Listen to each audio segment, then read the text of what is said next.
后来乡亲啊，继续要来讲笋啊，都爱煮好熟才来食，才透冻哦。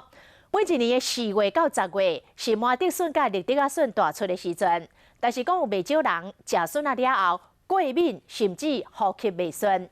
医师讲，这是因为竹笋本身有含天然的氰酸这种的毒素，若是煮无熟，就甲食入肚，就会引发到气喘、会慢寐、会昏迷。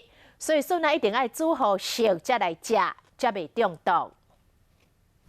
煮好凉笋，甲切做角，然后即暝来煮落。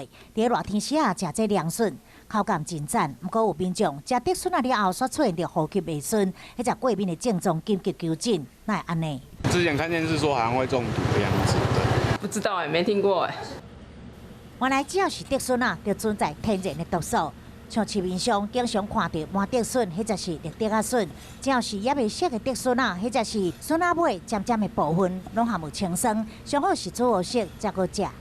它有含一些氰酸的部分，就是一些天然毒素。那其实这个部分只要经过充分的煮熟之后，就可以将这个毒素去除。 一般煮要煮多久？它1个半小时。为什么要煮这么久？因为你要煮无久会磨呢。